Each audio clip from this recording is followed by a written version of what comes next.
Hello students, welcome to my channel GVS Chem. In this module, let us discuss about Graham's law of diffusion and Dalton's law of partial pressures. This module is very important in the point of board examinations and entrance examinations.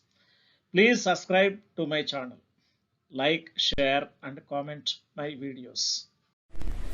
Graham's law of diffusion. Gases spread and occupy the available space. That is, they mix. Gases occupy available space and it is called diffusion. It is diffusion. Diffusion can also be defined as intermixing of gases. Intermixing of gases is also called as a diffusion. This is our day-to-day experience, that fragrance of perfumes, dhoop sticks, etc. The fragrance of perfumes of dhoop sticks we are able to feel because of the diffusion of gases. If gas is lighter, diffuses faster. So because of this hydrogen balloons, you might have seen hydrogen or helium balloons. Hydrogen balloons or helium balloons fly higher. See, this is our common experience, that during the vacations, celebrations like Independence Day, Republic Day, etc., the colorful tricolor balloons are released into the air. They are filled with hydrogen or helium. Because hydrogen and helium are lighter gases when compared to air, therefore they rise to higher heights. Thomas Graham, a scientist, studied the diffusion of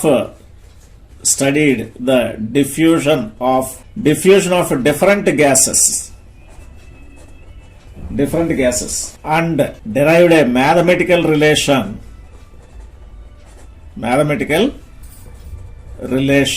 rate of diffusion and its density.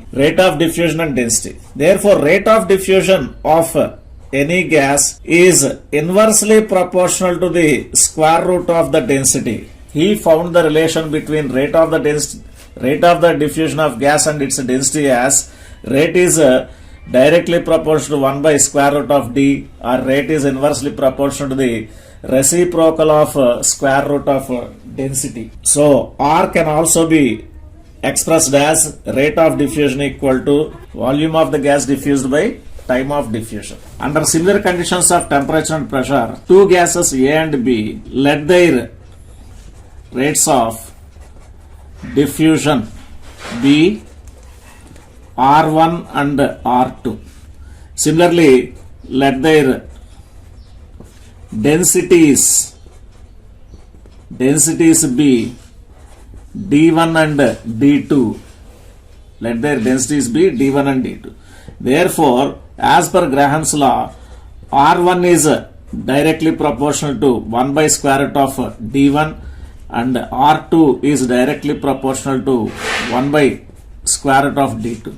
Therefore, R1 by R2 is equal to square root of D2 by D1. We know that the molar mass is directly proportional to density of the gas. Therefore, molar mass capital M is directly proportional to density.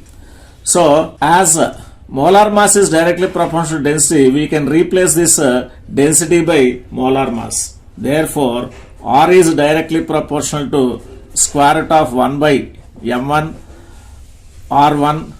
R2 is directly proportional to the square root of 1 by M2.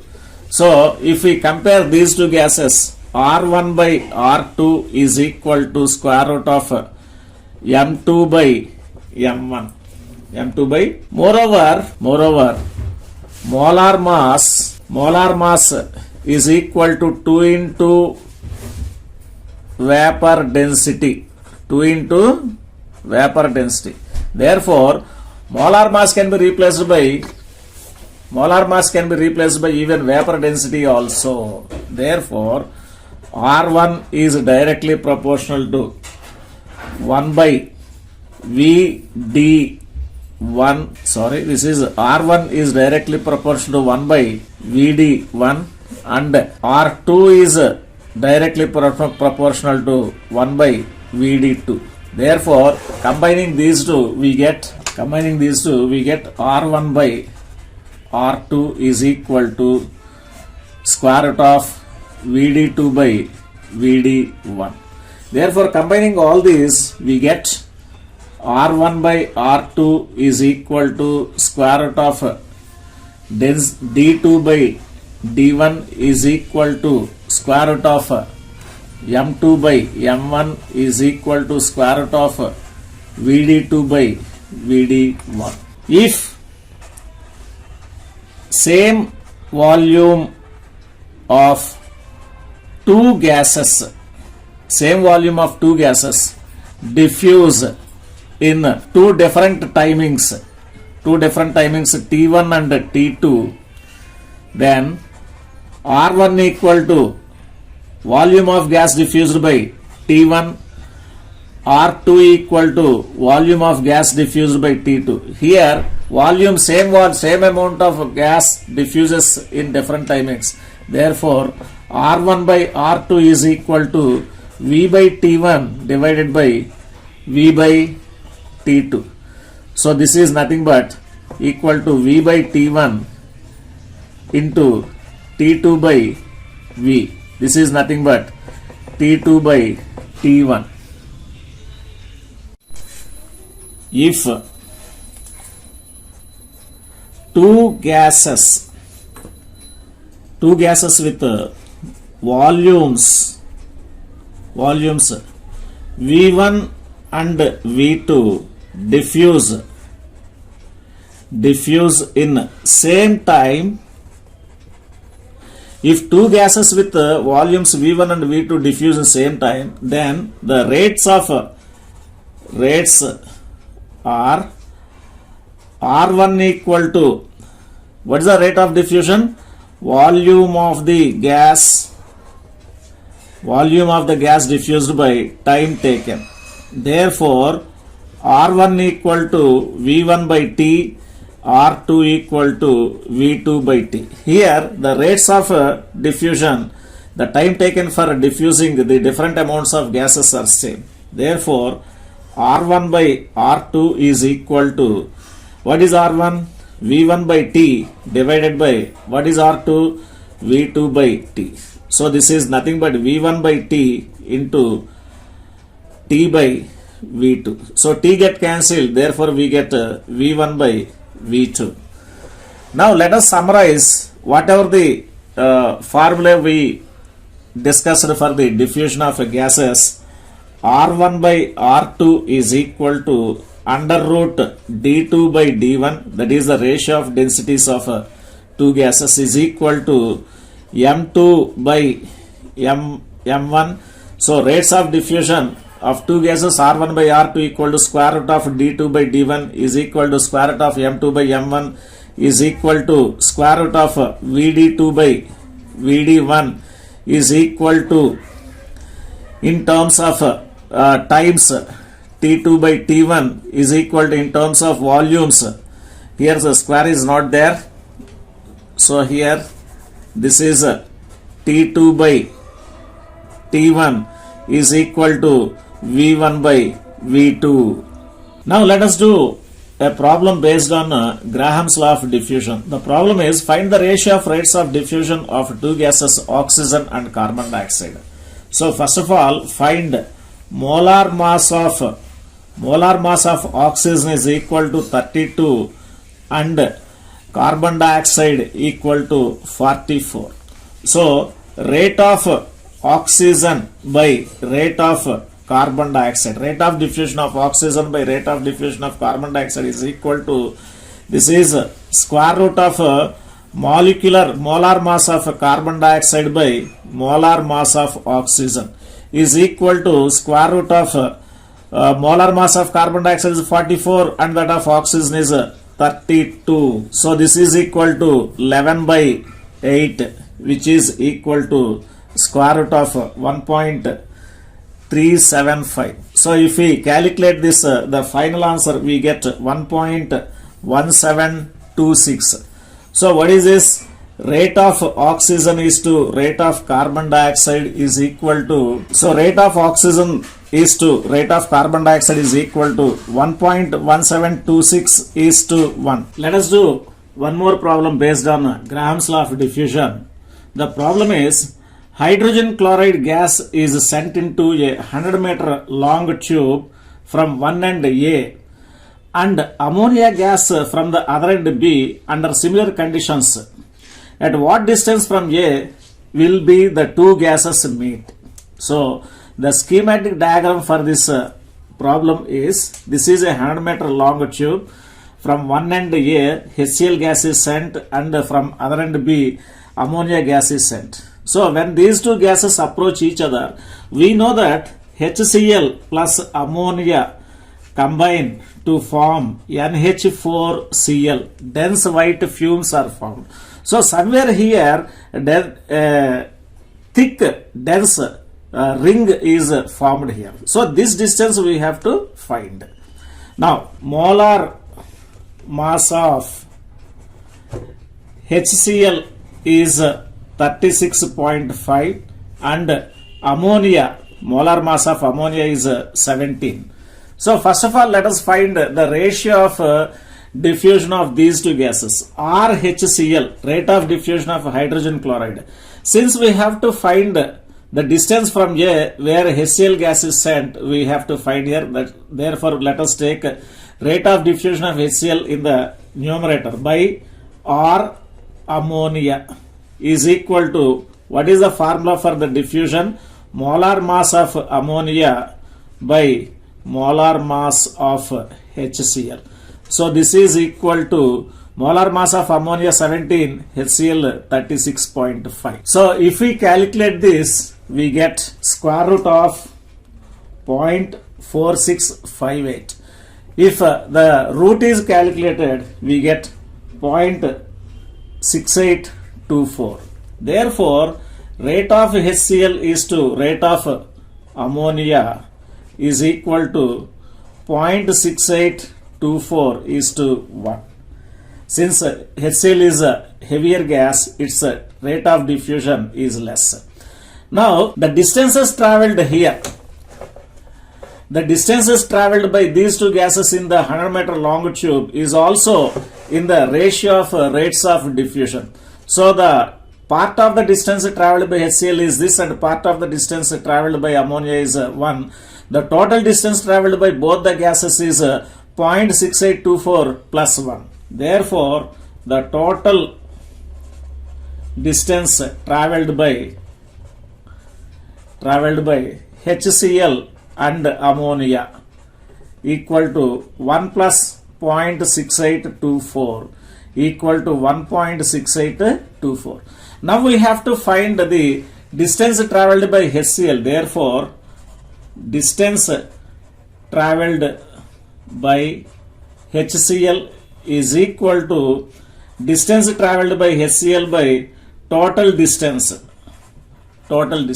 into 100 meters. The total distance is 100 meters. Therefore, this equal to distance traveled by HCl is, the part of the distance traveled by HCl is 0.6824, which is the first term of the ratio of rates of diffusion, plus total distance is 1.6824 into 100.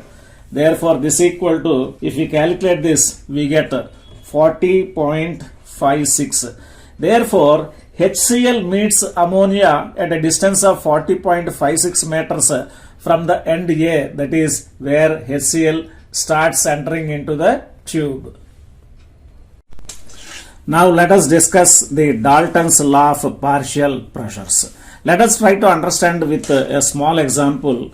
Imagine three different gases are present in three vessels of same volume. So this is 1 liter, 1 liter, 1 liter. So the gases present here, let the hydrogen be present in the first vessel and neon in the second vessel and carbon dioxide in the third vessel. So these three are at the same temperature. That is, they are present at the normal temperature. Therefore, these three gases are kept under the same temperature. Now, the pressure exerted by each gas. Let the pressure exerted by hydrogen be P1 and neon P2 and carbon dioxide P3. Now, imagine a fourth vessel of same volume 1 liter.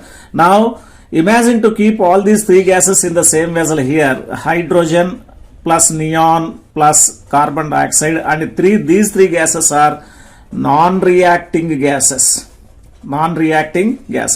So when all these non-reacting gases are kept in the same volume, then the total pressure, all these three gases exert pressure. Therefore, the total pressure exerted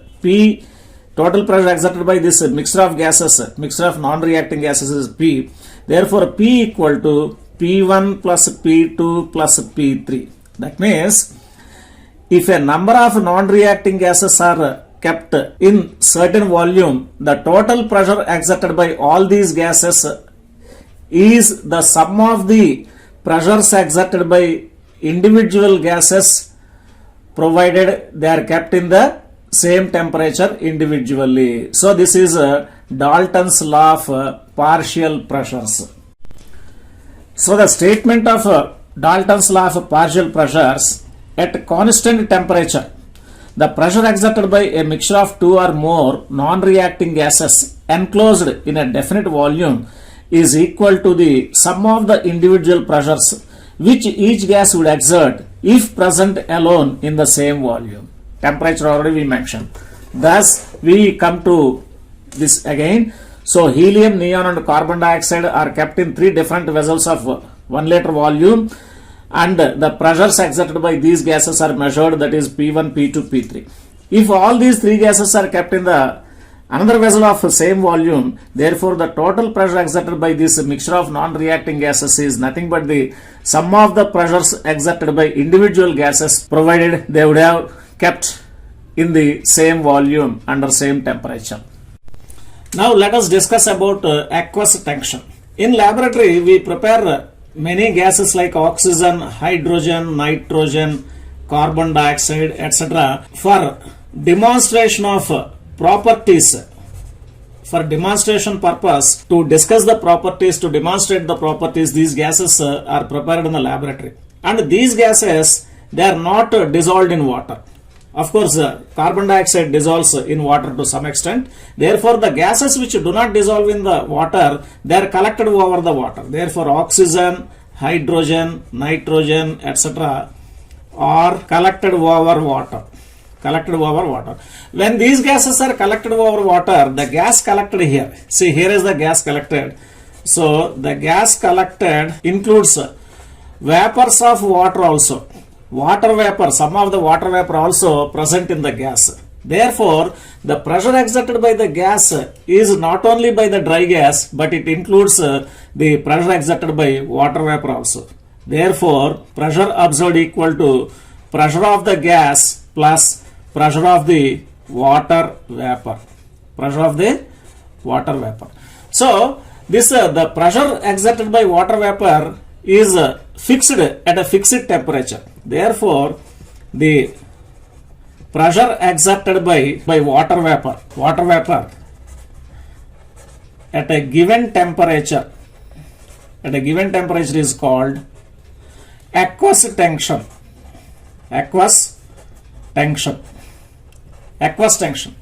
Therefore, pressure absorbed equal to pressure of the gas plus aqueous tension.